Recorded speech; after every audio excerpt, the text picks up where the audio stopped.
This edition of Dreamland suffers from deteriorated sound quality. We're very sorry for this inconvenience. Unfortunately, we were unable to correct it. What if it was possible to go back in time and see the past as it really was, to walk in the streets of yesterday, to perhaps meet your own grandfather? What if it was possible to go into the future and to find out what really matters now, then come back and change your life accordingly? The magic of seeing the stock market reports of 2 years hence, you'd be rich. Are there such people? Could it be real? Well, of course, we think not. But let's talk today to David Lewis Anderson of the Anderson Institute. David Anderson knows at least as much about time and time travel as anyone else around. Welcome to the show, David. Whitley, thank you so much. It's a real pleasure to be here on Unknown Country. Well, thank you. David, let's talk a little bit first about whether or not time travel is even possible. Could you tell us, well, for example, I've read for years that physicists were saying it's not, and yet that seems to have changed. Well, my short answer to that, Whitley, is absolutely yes. As a matter of fact, I think it's an old question. It's not just about what I might speak about today with regards to our research and work at the Anderson Institute. I've personally witnessed the activities at different levels of time-controlled technology and application in Japan, in India, in China, in South Korea, and at 2 different locations in the Americas. So I can say for a fact that absolutely yes, time-control technology is here. It exists on different levels and scales, but it is here today. So it's not a question of if it is possible. It certainly is. The question is of how and when will be applied and for what type of uses. Well, of course, what you've said is incredibly revolutionary. Time control technology. Let's talk a little bit about what that would be, or is. If you would describe it for us. Certainly. Well, certainly, time control technologies, different technologies exist today that have been demonstrated in the lab and past peer review, and some of the technologies have been demonstrated yet have been kept quite covert due to the influences of major special interest groups and governments. But there is the ability, well within the laws of our mathematics and physics, to be able to provide time control capabilities to the future and the past, whether it's to transmit matter forward or backwards in time, whether it's just information. Some techniques and some aspects of the laws within our mathematics and physics today are very feasible within the state of technology today. There are some that hold tremendous promise to greatly increase the capabilities and the range of applications in time control technology, but need a little more time to develop the supporting technologies required to make it happen. One of the greatest developments, Whitley, for yourself and your listeners in the recent years, really physicists in our community pretty much have always agreed that time travel is possible. Pretty much a lot of them didn't want to come out of the time travel closet, if you will. But pretty much almost every major physicist is coming out now talking about, as a matter of fact, that time travel absolutely is possible. It does not violate the laws of our mathematics and physics. You have physicists even as well known as Stephen Hawking, who now acknowledged and came out publicly stating that he believes in parallel universes and time travel. The real revelation that has happened is that we're finding new ways to accomplish this at a very relatively low input power, something that was quite difficult in previous years. Yeah, because Stephen Hawking's comment was always that it was apparently was possible. He changed his position in 1993, I believe, but that it probably wasn't practical.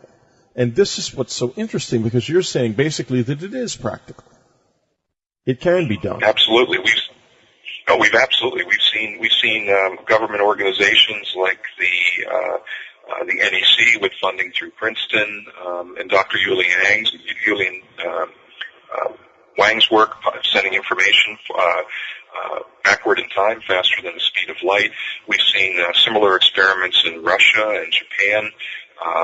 We've seen the application of time warp fields in many different forms. We've seen University of Connecticut. I know a lot of people are paying a lot of attention to Dr. Mallet today and what he's proposing using circulating light beams. And I know a lot of people may be surprised by it, but one of the reasons why I'm pleased to be on your show, it's not just to talk about the technology today. It's also it's inevitable, but it's also necessary to speak about the fact that a lot of these governments and special interest groups holding control of this technologies do not want to make it visible. They do not want to make the public aware of it. It's a very, very difficult and complex situation, but the issue now, and one of the reasons we have come forward more publicly now, as you know, we pretty much, I'll say we went dark for the last 5 years while we were continuing with our work.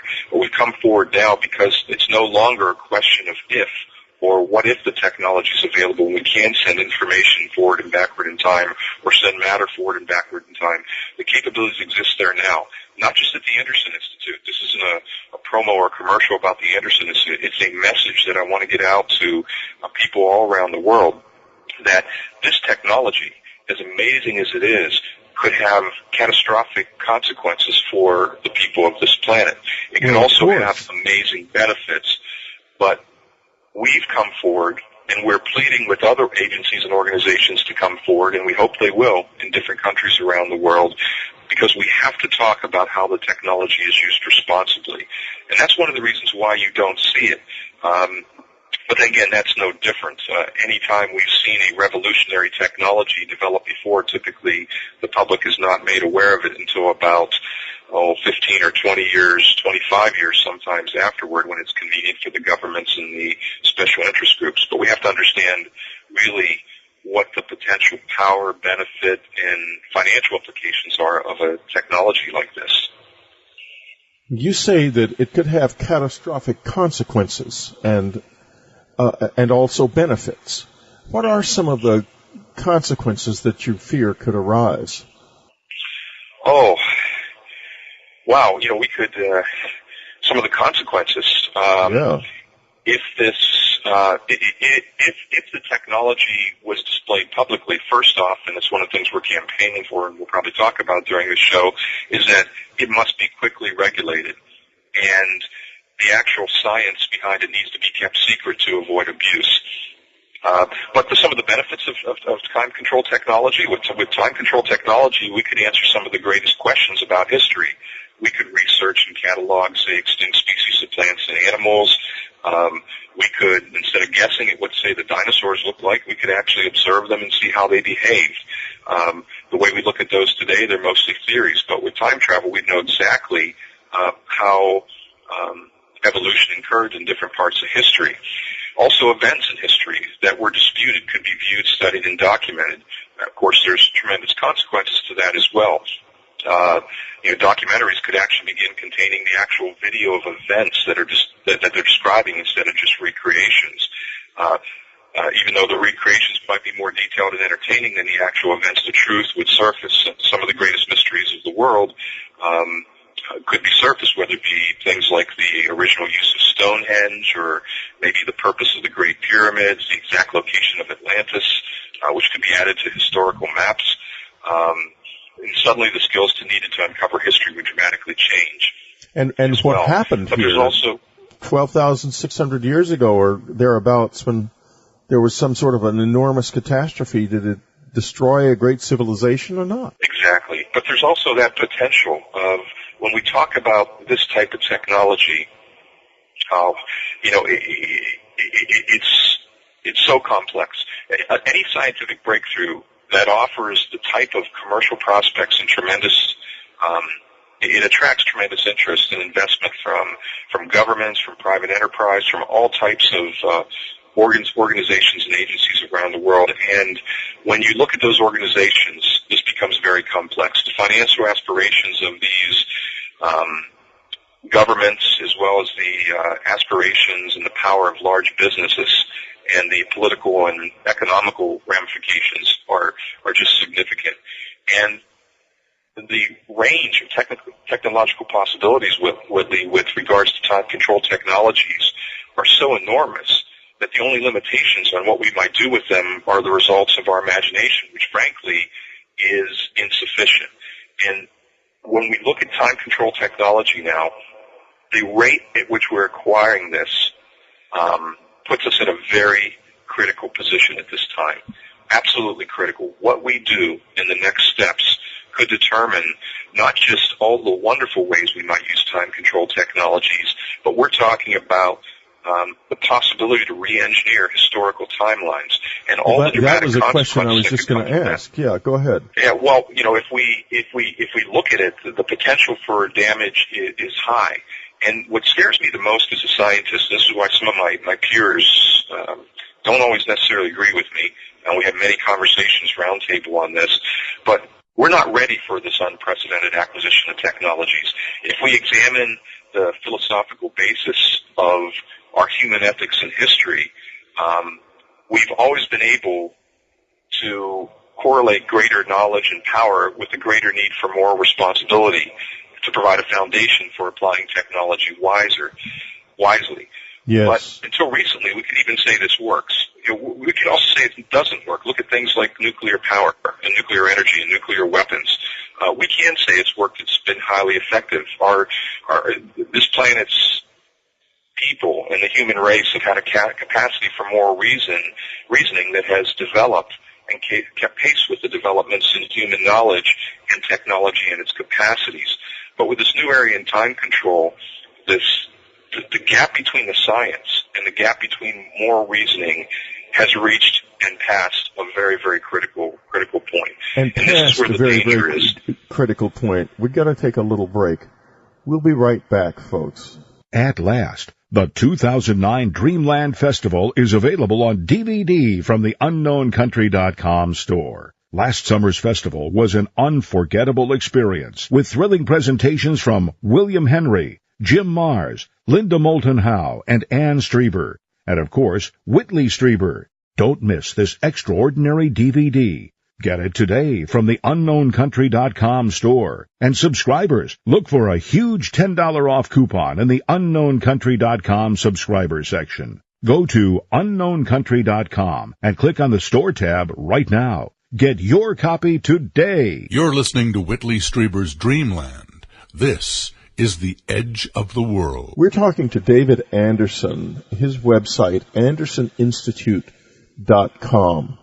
David is involved in time travel. In fact, David, I think you probably are a time traveler. You even know something about that. I'll just lay it on the line. I know somebody who saw you in 1978 and then met you a few years ago and was shocked to see that it was the same person, unchanged. How do you explain that? Well, actually, I think I know the individual you're speaking of. Yes, I'm sure you do. Can't say I've had similar situations like that. Perhaps the one with this individual was quite strong and powerful. It's difficult to explain. I also have to be honest, my background is as a physicist, as a scientist, so as much as I believe the study of time requires looking at the problem and the subject from many different perspectives, my best position is as a scientist. I do have many friends, though, who would say that many times these types of deja vu or visions are many times where we might briefly become in touch with a parallel universe. That would be their opinion. For myself, yes. I still tend to be quite mystified with these types of observations. So it would seem possible, perhaps, that you do travel in time, but you just haven't started yet. Could that be it, or have you traveled in time? That's a complicated question. We have been very active with many different types of experimentation, and we have done work with both matter and information forward and backwards in time. And some of these I do have what I want to say, a personal and professional obligation not to talk about. But with regards to myself, I would not say that I am a well-experienced time traveler. Why don't we just leave it at that? But there are such people. I think that if you statistically look at some of the evidence, I think a lot of people could make an argument. We always have people and you always have groups that talk about the evidence of many types of distinguished and reputable people, whether it be kings, princes, kings, government officials, lay people who have seen UFOs that are potentially time travelers from our future. There's a lot of theories out there. Again, Whitney, you catch me at a disadvantage because my strength is more in the area of science than in speculating about these things. But I think the most important thing is, a lot of people look at this subject and they try to categorize it and put it in a little box and put a label on it. And when we look at a subject like time, you can't look at it from one perspective. Time is something we don't understand. And generally as a people, as a human race, we don't understand the concept of time. And a lot of people want to put a physical label on it. A lot of people want to put a metaphysical label on it. Other people want to put a spiritual label on it. Other people want to call it as a moving arrow, an unchangeable Newton's force. arrow, the arrow of time that goes only in one direction. False. Yeah, exactly. And even within philosophy, there are four major views of time. We simply don't understand it. And if we really want to continue to advance our development in the scientific community, as well as learn better how to build the moral compass required for this civilization to manage this technology, we have to study it from many different aspects. And that's something we encourage in our Time Research Association is we even encourage our employees to become very well aware and well studied of many different aspects of time, not just from the aspect of mathematics and physics. So But it is. Yeah, but go ahead. Yeah. No, but I was saying that what I wanted to say is that the potential misuse of this technology is the potential for misuse and mismanagement is quite severe. Well, we're not talking about it's anymore. Horrifyingly severe. What if some Soviets got hold of it, some would-be communists, and went back and restitched the Cold War, or worse, Nazis, and restitched World War II? Or somebody who didn't like humanity went back and killed off our ancestors. Some ecologist, perhaps. I mean, yes, it's certainly dangerous. But let me ask you this. There's a Russian mathematician who you may know about, whose name escapes me, who wrote a paper that was influential in Hawking's change of his mind. It's been a long time since I read this paper. But essentially he was saying that the principle of least action would always make the grandfather paradox impossible. That is to say, you couldn't change things in your own past, and it would always somehow not work.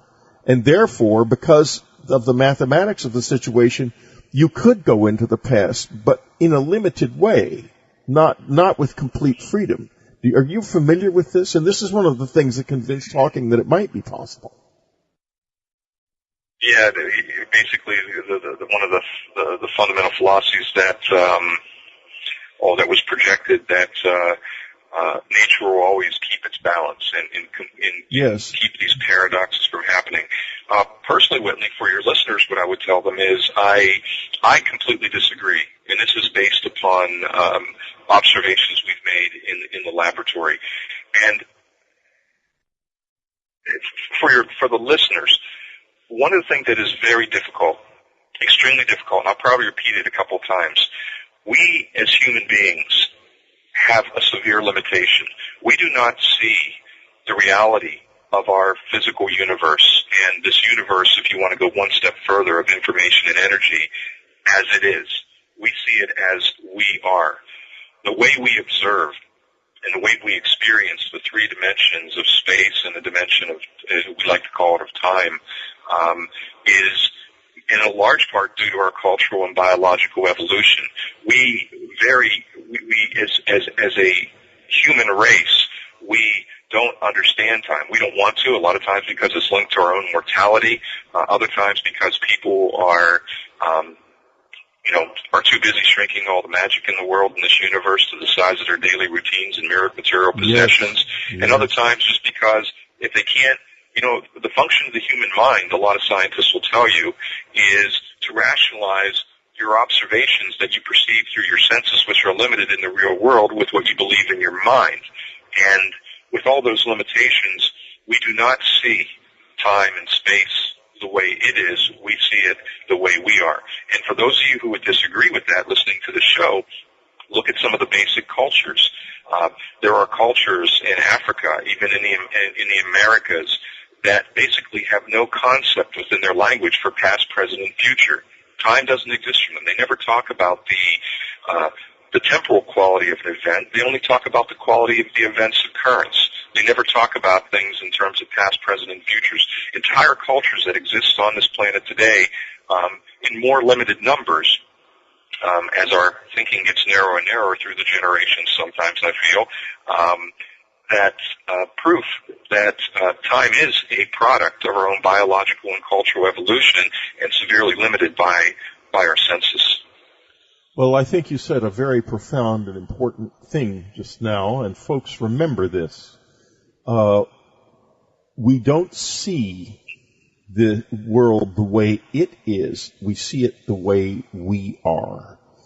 That is a great key to the kind of mind opening that this website and this program are all about. So thank you for those very valuable words, David. David Anderson's website, by the way, is AndersonInstitute.com. And David, can you tell us some of the ways people can get involved? In other words, what can they do on your website? What would you like somebody coming to your website for the first time to do? Well, the first thing I'd like to say is, the first thing I'd like to say it's a beautiful website, folks. It's very complex, so give him some time. He'll figure it out. What would you like us to do there? Well, there's so many messages. The first is quickly and briefly look at the philosophy of time and understand through that reading how little we as a human race know about time. And then find what interests you and learn about it. On the website, we talk about time, the nature of time itself. We talk about the history of measuring time, definitions and standards. We talk about time in religion and philosophy and physics. We talk about time control technology, some of the great legends of experiments in time, how we perceive time, culture in time, art in time. The website is dedicated. It's dedicated for sharing of information, for free education, which is a very important part of our mission. What I'd encourage people to do is read and learn. Find something that interests you and read and learn. I'd also encourage you is that there's 3 options available to you to stay in touch with what's happening around the world. The first is the Time Research Association, and you'll find right on the homepage a link to join that. And you can follow us on Facebook or Twitter. We don't inundate or spam people with a lot of information, but we do monitor activity and what's happening around the world with regards to time control, and time travel, and we make it immediately available. We also offer what we call an online world encyclopedia of time, one of the largest collections of information on time control, and time travel in the world. Again, it's free and easy to use. And also we offer a lot of educational programs and packages available for free download via the site. So I'd encourage you to experiment and look at the site. And as you're doing that, I know, Whitley, I'm probably going on a little bit long here because I'm trying to think of the right way to couch the words. No, we're fascinated, believe me. The absolute only way we're going to avoid say, the first great time war between all these countries that are developing time travel. Whitley, you said it earlier, and I hate to put the label on it, but countries will attempt to destroy each other, and even in some cases before they even exist, by re-engineering historical timelines. These technologies are being applied. The consequences, everybody, are severe. We're not talking about just modifying one or two events. We're talking about modifying aspects of reality, even individuals' own existence, through inappropriate application of this type of technology. So the only way we're going to solve that problem, and maybe we can talk a little bit about that with me later, is through transparency and bringing this information out in the open. So what I encourage everybody is get online, look at this information, help pass the word, and help us make a demand to government officials around the world to start making public the type of work that they're funding and developing today. You know, there's something very interesting about what he said, folks, and as my listeners know, most of my questions are setups of different kinds, and here was the setup. I was waiting for you to tell us to buy something. You never did. And I find that very interesting, because that's obviously not what your work is about. It's not about buying things. There's something very real going on with David Anderson, I think. The Anderson Institute, don't miss it, AndersonInstitute.com. He's calling for help here. He's saying that this is real. And, good Lord, look at what he's telling us. This is a power that seems to me almost greater than the power of God. And staring us right in the face. And Whitley, would it be possible, could I offer just a few words on this to your listeners who might come visit the site? Why don't we do that in just a moment? Because we have to take a break. We'll be right back. Okay. We'll be right back. This is Whitley Strieber's Dreamland. Expert hosts, unique information. We're talking to David Lewis Anderson, the Anderson Institute, AndersonInstitute.com. Time travel. Is it real? Can it be done? David had some words he wanted to say to us right before the break. David, why don't you do that right now? Thank you, Whitley. As you opened the question a little bit earlier in the previous segment, you asked me what would I like people to do who came to visit the site. And I wanted to try to find a way to succinctly say it because it's a very deeply personal and passionate message I'd like to get across. Many of us have, not everybody, but many of us have followed the great developments in space-time physics and time control technology. For those of us inside the circle, we're aware of the people who are becoming aware of a really great disquiet that's gathering around the topic. This has been raised in almost every aspect of the research going on around the world, and we see this occurring now with an exponential increase in the outcries we're hearing over the risk of re-engineering past timelines and the impact this could have on the planet and the human race. This isn't theory anymore. It's possible to send information forward and backwards in time to create new historical timelines and many other applications. The benefits are to all of us, to some of us might be obvious and wonderful that this is no longer science fiction we want to celebrate. But by doing these things, we can actually risk changing the very makeup of our reality. And do we as a human race on this planet really know what the long-term impact on individuals, the human race, and this entire planet will be? When you look at this, I want you to try to think about what are the benefits, but more importantly, how does one judge what is really useful? There's a very complex web of interdependencies that characterize any reality. And when we start re-engineering timelines, honestly, to other than those of us who are totally enthralled with the technology for the sake of the technology itself, the ability to characterize that complex web of interdependencies and the impact it could have seem well beyond our capacity to predict the impact. How is this going to affect human evolution? If we manipulate history, we might be forcing an unnaturally and quick rate of change. It's not saying, and please for my peers out there, I don't want to get a lot of hate mail from scientists all around the world, it's not saying we should stop our developments in this area. It's simply to point out that we, and we need your help as listeners, must insist and become aware of the awesome implications of the new area of science. The most urgent questions that arise have more to do with ethics than the actual technology in the laboratory of generating closed timeline curves and all the science that goes into making these applications possible. The challenge is really now with correctly applying our knowledge and using this power in relation to the new possibilities, and as we open up these new applications. These are the issues. It's simply no longer beyond the bounds of possibilities to do this. So how do we handle the new knowledge? It's really a question of what to do with it. We have the ability to look in the future. What do we do with this knowledge, and how do we handle it? Who should have access to this knowledge, given its social and personal implications in relation to anything and anyone? As you read through this information, I ask you to understand and challenge yourself to think about that. And if you do believe and are concerned about just some of these few questions raised by time control technology researchers and applications, I would challenge you to read more, learn more, network more, and study what's going on around the world and demand more from special interest groups, industry, governments, to come forward with the work that they have been funding. In the end, what special interest group in particular are you referring to? Is there any one that you could tell us about, or two? Any one or two special interest groups. Yeah, could you identify any of the groups we might want to contact? Yeah, well, first off, governments, because governments do fund quite a bit of work. There are a lot of private companies as well that keep pretty private on this front. And I don't want to play into the conspiracy theory arena too much, but we're talking about an advanced technology that could reshape power generation methods being used today. And a lot of that naturally becomes suppressed by the special interest groups.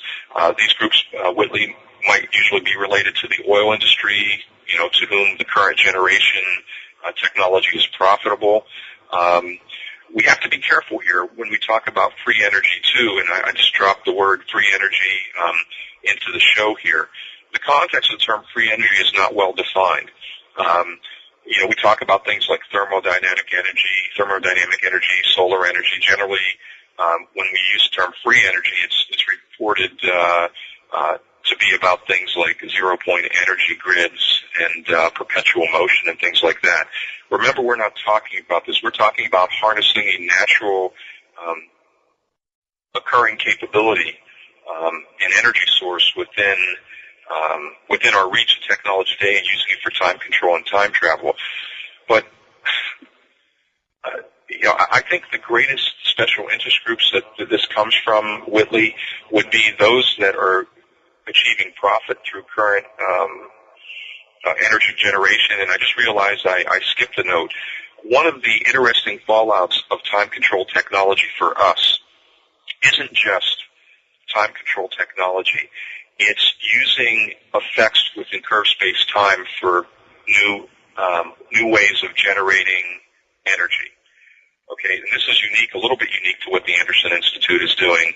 And we have two problems at our end, Whitley, which makes our situation doubly complex. We're not just talking about the time-controlled technology, which governments do want to keep secret. I mean, that's been just like with any technology that might provide them a way of continuing their survivability through the ages. Governments have a natural tendency to want to keep technology which could be used as a competitive advantage or an advantage in sustaining their economy and existence private, but also it gets complex because of the energy generation side. With the ability to generate large amount of energy through some of these different technologies that enable time control as well. And when we get to there, then we start talking about the oil industry and other energy generation industries surrounding the fossil fuel area. Well, of course we do, and we end up in a situation where you could have, for example, there's a little company in Dublin called Steorn, which has apparently developed a free energy device, and it's quite conceivable that someone like the chairman of Exxon might really not want that to happen. Could he send somebody back in time to make sure that Steorn disappears not only from the face of the earth, but also from our memory entirely. So we don't even know it's gone. That's a power that's absolutely terrifying that anyone would have ever. Good for good or evil, frankly. Absolutely.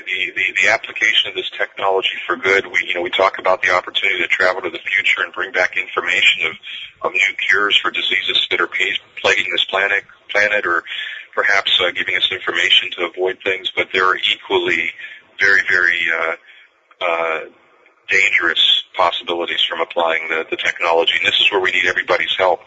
In the end, the solution would be in the problem, again, that what we really face is what choices do we make in the face of growing options that time control science and technology are providing us. Again, this could very well affect our concept, your concept, my concept, Whitley, your concept, as well as your listeners, of what it means to be human. So it's conceivable that the human race, if the human race uses this newly found knowledge and skill skillfully, it could foster, a greater unity with each other and life as a whole, being part of the same dynamic web of information and energy. You started touching on parallel universes before. I'd like to skip right by that and say really what we are living in is a dynamic web of information and energy. But many people are, including myself, are becoming very increasingly worried about the short and long-term consequences of applying time control technology. The gulf right now between the scientific community and the general public, frankly, I believe is caused in part by the lack of transparency of the governments and the organizations who develop this technology. And if we want to avert that great time war, we need to demand transparency of the technology. And that onus to all my colleagues out there who might be listening to the show needs to be on the scientific community to demonstrate that there aren't any negative consequences in the application of this technology, or that it can be controlled, and most importantly, to adopt complete transparency on all the possible limitless implications that this technology could have for any one of us as an individual, the human race, and some people even go as far to say, Whitley, even in this very reality.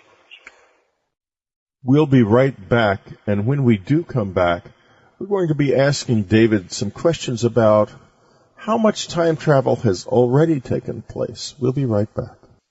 We're talking to David Anderson, his website, AndersonInstitute.com. That's AndersonInstitute.com.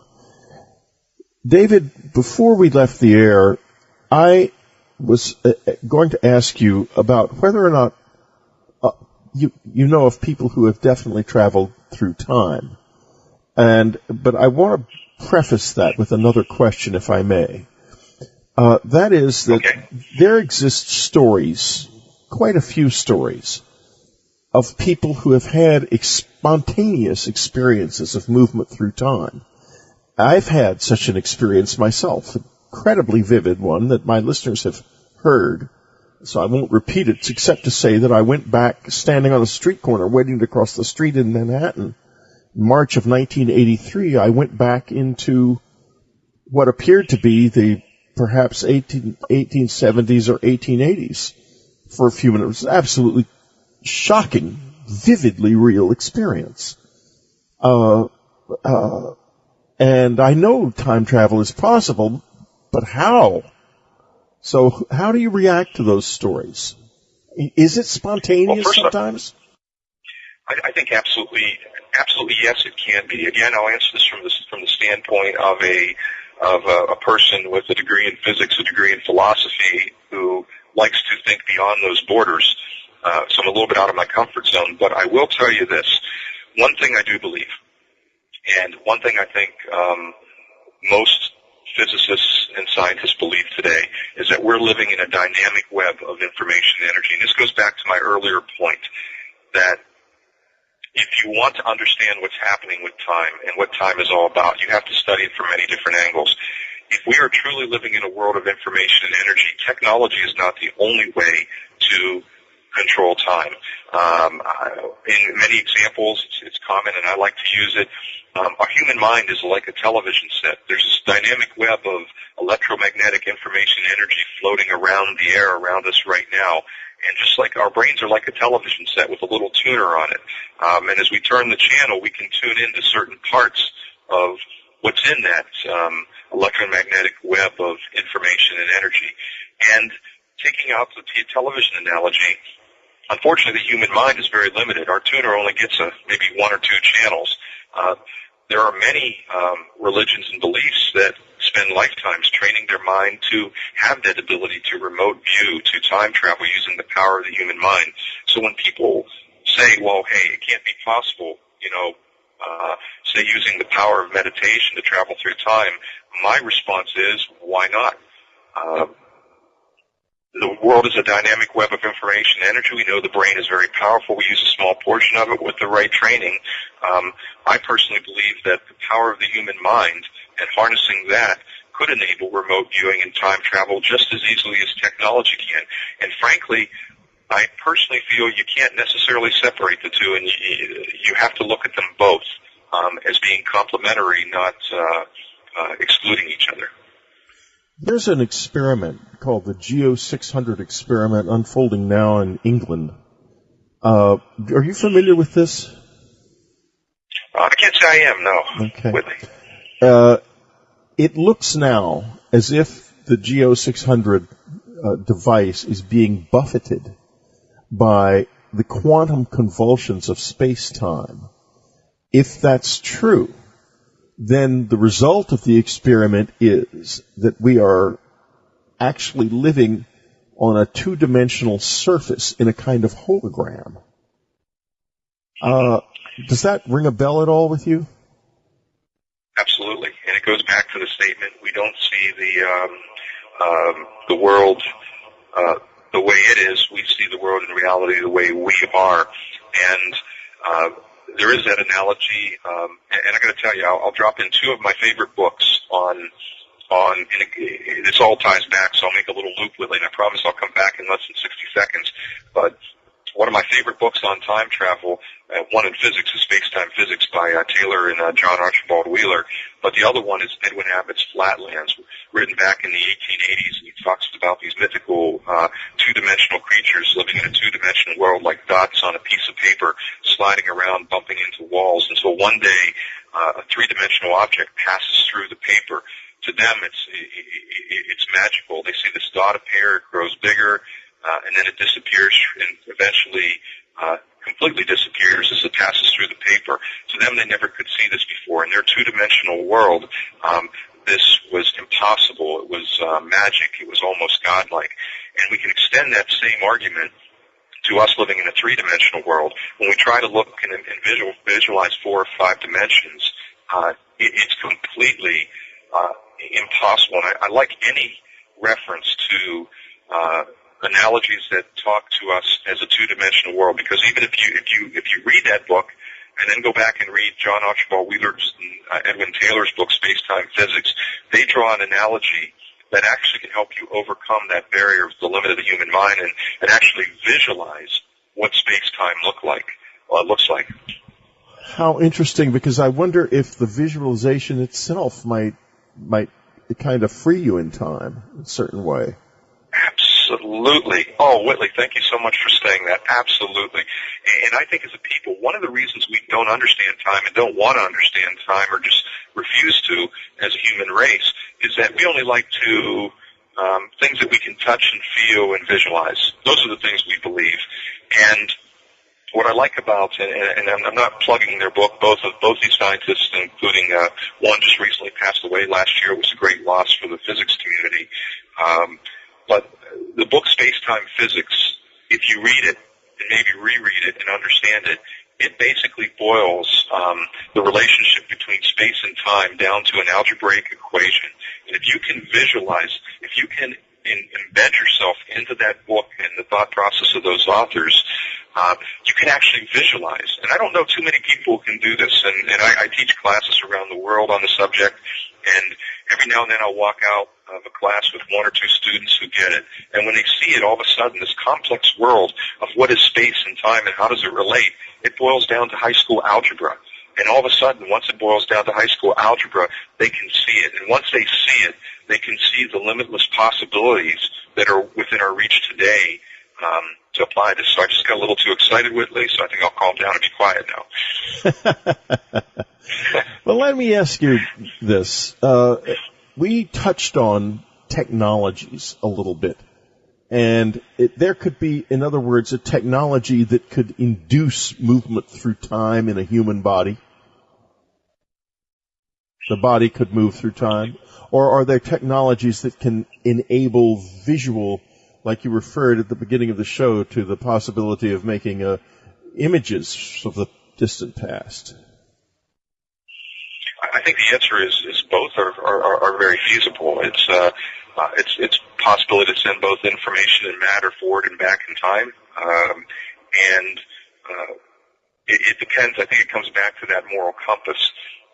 As a human race, we need to establish a moral compass that crosses all lines of governments, religion, and every other demographic you could think of, and need to apply it in that manner. I see. But can you describe any of these technologies in any way at all? I mean, are they electromagnetic, or how do they? What kind of energies are involved in the application of the technologies? Well, different technologies that are being experimented with. As a matter of fact, I would say for those of you interested in a free presentation, we actually have a overview of the top 10 time control technologies and methods that are accepted or in use today around the world. It's a free download, a 27-slide presentation with about another 80 pages of information on each subject. That includes technologies like quantum tunneling, near and faster than light speed travel, Jacobi warp drive, time warp fields, circulating light beams, wormholes, cosmic streams, strings, Tipler cylinders, and the Casimir effect. The energy levels, Whitley, they actually vary and that's a very important point. A couple of these technologies, like near light speed travel and faster than light travel, require very high level of energies that are well outside of the reach of our planet today, as well as we'd say within the next 2 or 3 generations. But technologies like quantum tunneling,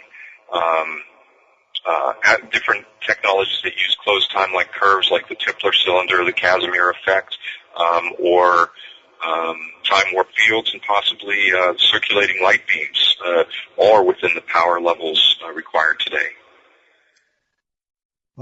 So it is possible then today. I was afraid of that because I'm afraid that we do not have the wisdom today to do with this. It's almost a sacred skill, and yet, like so many things that we have ended up in our hands, it's far beyond us ethically. We're not even close because our philosophical approach to this has been so limited, as you said earlier. And yet here we have another extraordinary technology being dropped into our laps. I just think to myself, what if the North Koreans got it? Oh, Lord. This is critical, Whitley. Yeah. Your point is very well taken. The pace of this development of time control science has put us in a place where it's so urgent now to refine our capacity for moral reasoning so we can really address the moral challenges. And we can't wait. We can't wait for this type of wisdom to emerge in an organic way, which is why I'm so excited to be talking on your show and to be sharing information with people, because we have a responsibility to confront the reality of our potential future and past and tackle these problems directly now. We have to do something we've never done before, Whitley, which your point just lit me on fire again, is that we need to examine this question from a perspective we've never done before, from a global ethics perspective that is grounded in the recognition of fundamental human values that transcend religion and science. It's not going to be enough to adopt the position that our responsibility of a society is simply to further this knowledge and enhance our power. And nor with this type of technology, it's not safe to use the argument that what we do with this knowledge and power should be left to individuals. We have to be very critically self-aware. We have to cross government lines of religion, and we need a collective effort to avoid the problems you're saying, Whitley, a collective effort that's never been achieved before on this planet. But it needs to come. If it doesn't come, we're going to see alterations of our timeline. And what is maybe a little bit sad is that some people who are in tune with it, like you were talking about before, many people will be oblivious to some of the changes that happen, but some people who have trained themselves or have the natural ability to be able to feel, say, be the human TTDs that we always talk about in our lab, TTD being a temporal tremor detector. It's something that we use in the lab and when we're trying to evaluate what's happening in other parts of the world. There's some human beings that act just like that. They have the natural skill or ability or have developed it through training of their own mind to sense these things. And some changes, people talk about parallel universes. I'm not saying I don't believe in hyperspace, but based on the observations we see in the labs, we don't see the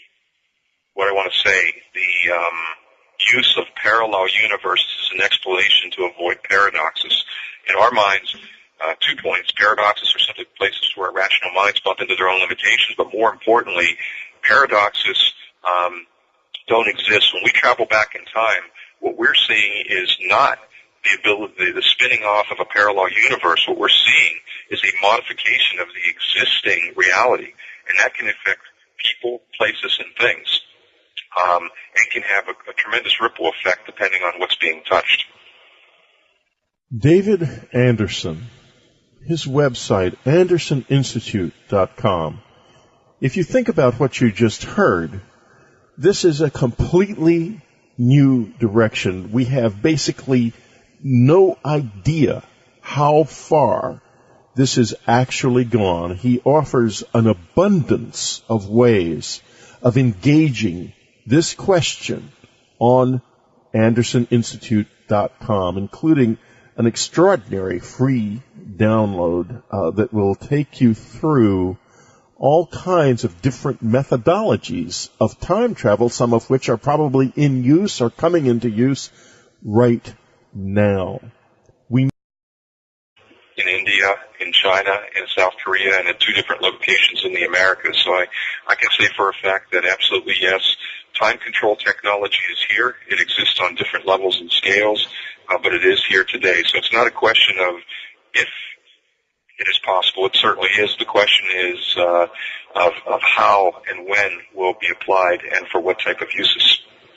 Well, of course, what you've said is incredibly revolutionary. Time control technology. Let's talk a little bit about what that would be, or is. If you would describe it for us. Certainly. Well, certainly, time control technologies, different technologies exist today that have been demonstrated in the lab and passed peer review, and some of the technologies have been demonstrated yet have been kept quite covert due to the influences of major special interest groups and governments. But there is the ability, well within the laws of our mathematics and physics, to be able to provide time control capabilities to the future and the past, whether it's to transmit matter forward or backwards in time, whether it's just information. Some techniques and some aspects of the laws within our mathematics and physics today are very feasible within the state of technology today. There are some that hold tremendous promise to greatly increase the capabilities and the range of applications in time control technology, but need a little more time to develop the supporting technologies required to make it happen. One of the greatest developments, Whitley, for yourself and your listeners in the recent years, really physicists in our community pretty much have always agreed that time travel is possible. Pretty much a lot of them didn't want to come out of the time travel closet, if you will. But pretty much almost every major physicist is coming out now talking about it. Matter of fact, that work. But we've come forward now because it's no longer a question of if or what if the technology is available and we can send information forward and backward in time or send matter forward and backward in time. The capabilities exist there now, not just at the Anderson Institute. This isn't a promo or a commercial about the Anderson Institute. It's a message that I want to get out to people all around the world that this technology, as amazing as it is, could have catastrophic consequences for the people of this planet. It can also have amazing benefits, but we've come forward, and we're pleading with other agencies and organizations to come forward, and we hope they will in different countries around the world, because we have to talk about how the technology is used responsibly. And that's one of the reasons why you don't see it. But again, that's no different. Anytime we've seen a revolutionary technology develop before, typically the public is not made aware of it until about 15 or 20 years, 25 years sometimes afterward, when it's convenient for the governments and the special interest groups. But we have to understand really what the potential power, benefit, and financial implications are of a technology like this. You say that it could have catastrophic consequences and also benefits. What are some of the consequences that you fear could arise? Oh, wow. We could, some of the consequences. If this, if the technology was displayed publicly, first off, and it's one of the things we're campaigning for, and we'll probably talk about during the show, is that it must be quickly regulated. And the actual science behind it needs to be kept secret to avoid abuse. But some of the benefits of time control technology, with time control technology, we could answer some of the greatest questions about history. We could research and catalog, say, extinct species of plants and animals. We could, instead of guessing at what, say, the dinosaurs look like, we could actually observe them and see how they behaved. The way we look at those today, they're mostly theories. But with time travel, we know exactly how evolution occurred in different parts of history. Also, events in history that were disputed could be viewed, studied, and documented. Of course, there's tremendous consequences to that as well. Documentaries could actually begin containing the actual video of events that they're describing instead of just recreations. Even though the recreations might be more detailed and entertaining than the actual events, the truth would surface. Some of the greatest mysteries of the world could be surfaced, whether it be things like the original use of Stonehenge, or maybe the purpose of the Great Pyramids, the exact location of Atlantis, which could be added to historical maps. And suddenly the skills needed to uncover history would dramatically change. And what happened but here there's also 12,600 years ago or thereabouts, when there was some sort of an enormous catastrophe, did it destroy a great civilization or not? Exactly. But there's also that potential of, when we talk about this type of technology, it's so complex. Any scientific breakthrough that offers the type of commercial prospects and tremendous, it attracts tremendous interest and investment from governments, from private enterprise, from all types of organizations and agencies around the world. And when you look at those organizations, this becomes very complex. The financial aspirations of these governments, as well as the aspirations and the power of large businesses, and the political and economical ramifications are just significant. And the range of technological possibilities with regards to time control technologies are so enormous that the only limitations on what we might do with them are the results of our imagination, which frankly is insufficient. Time travel absolutely is possible. It does not violate the laws of our mathematics and physics. You have physicists even as well known as Stephen Hawking, who now acknowledged and came out publicly stating that he believes in parallel universes and time travel. The real revelation that has happened is that we're finding new ways to accomplish this at a very relatively low input power, something that was quite difficult in previous years. Yeah, because Stephen Hawking's comment was always that it was apparently was possible. He changed his position in 1993, I believe, but that it probably wasn't practical. And this is what's so interesting, because you're saying basically that it is practical. It can be done. Absolutely. We've seen government organizations like the NEC with funding through Princeton, and Dr. Julian Wang's work, sending information backward in time, faster than the speed of light. We've seen similar experiments in Russia and Japan. We've seen the application of time warp fields in many different forms. We've seen University of Connecticut. I know a lot of people are paying a lot of attention to Dr. Mallet today and what he's proposing using circulating light beams. And I know a lot of people may be surprised by it, but one of the reasons why I'm pleased to be on your show, it's not just to talk about the technology today. It's also it's inevitable, but it's also necessary to speak about the fact that a lot of these governments and special interest groups holding control of this technologies do not want to make it visible. They do not want to make the public aware of it. It's a very, very difficult and complex situation, but the issue now, and one of the reasons we have come forward more publicly now, as you know, we pretty much, I'll say we went dark for the last 5 years while we were continuing with our...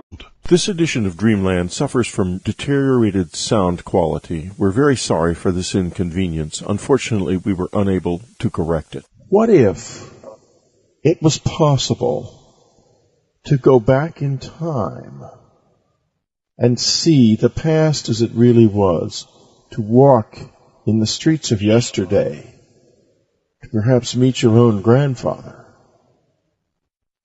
What if it was possible to go into the future and to find out what really matters now, then come back and change your life accordingly? The magic of seeing the stock market reports of 2 years hence, you'd be rich. Are there such people? Could it be real? Well, of course, we think not. But let's talk today to David Lewis Anderson of the Anderson Institute. David Anderson knows at least as much about time and time travel as anyone else around. Welcome to the show, David. Whitley, thank you so much. It's a real pleasure to be here on Unknown Country. Well, thank you. David, let's talk a little bit first about whether or not time travel is even possible. Could you tell us, well, for example, I've read for years that physicists were saying it's not, and yet that seems to have changed. Well, my short answer to that, Whitley, is absolutely yes. As a matter of fact, I think it's an old question. It's not just about what I might speak about today with regards to our research and work at the Anderson Institute. I've personally witnessed the activities at different levels of time-controlled technology and application in Japan.